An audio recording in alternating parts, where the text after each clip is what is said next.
আমরা আসলে আইএমএ জাহিলিয়া যে আগে ছিল, হযরত মুহাম্মদ সাল্লাল্লাহু আলাইহি সাল্লাম দুনিয়াতে আসার আগ মুহূর্তে বা ওই সময়ে যে আইএমএ জাহিলিয়ার যুগ ছিল, আমরা হয়তো সেই যুগে আবার ফিরে আসছি বা সেই যুগে বসবাস করতেছি।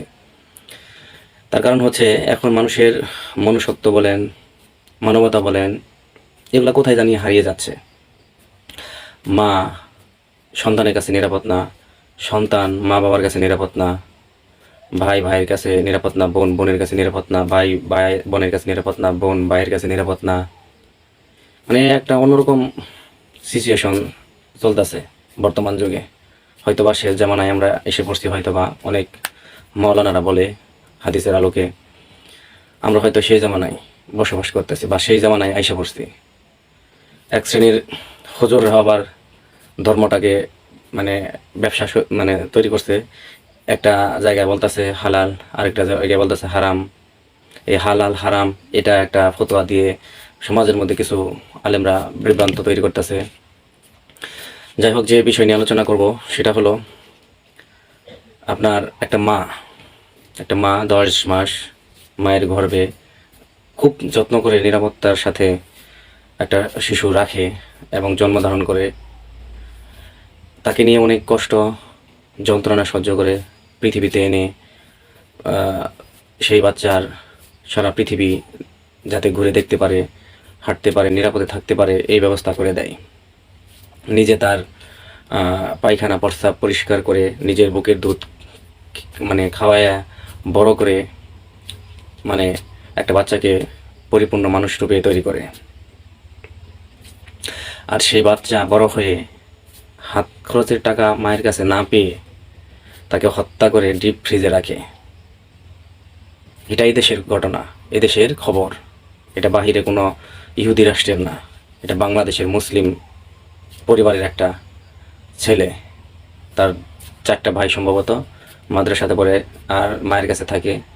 সেই ছেলে কি করছে, আপনার মার কাছে টাকা চাইছে, হয়তো তিনি রিলেশন করে গার্লফ্রেন্ডকে কিছু গিফট দিবে, টাকা দেয় নাই। সে টাকা নিয়ে বিভিন্ন সময় মার সাথে ঝগড়া হয়।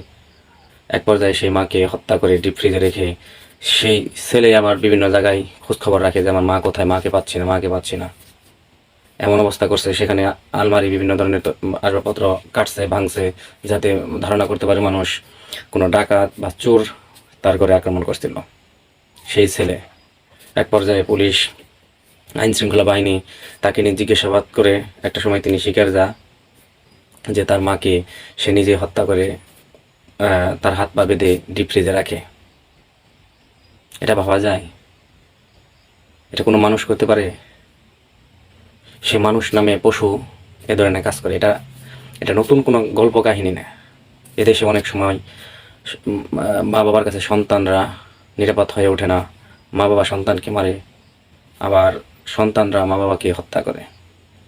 মানুষের মায়া, মমতা, মানবতা, মনুষ্যত্ব দিন দিন আস্তে আস্তে আস্তে আস্তে বিলীন হয়ে যাচ্ছে। আসলে আমরা কার কাছে নিরাপত্তা থাকবো? মা বাবা কারো কাছে নিরাপদ না, বাচ্চারা কারো কাছে নিরাপদ না, এমন একটা সমাজে আমরা বসবাস করতেছি। এটা হয়তো বিভিন্ন শিক্ষার অভাব, নৈতিকতার অভাব, ধর্মীয় শিক্ষার অভাব, বিভিন্ন কিশোর গ্যাং, বিভিন্ন মাদকাসক্ত বিভিন্ন সমস্যার কারণে হয়তো এই ধরনের মানুষ বিকৃত মানে মস্তিষ্কের মানুষরা এই ধরনের ন্যাক্কারজনক ঘৃণিত কাজ করে। তাকে আইন শৃঙ্খলা বাহিনী আটক করে এবং তাকে এখন হয়তো তার শাস্তি হবে, দৃষ্টান্তমূলক শাস্তি হোক। আশা করি এরকম কাজ যেন আর কেউ না করেন। কাকে মারলেন?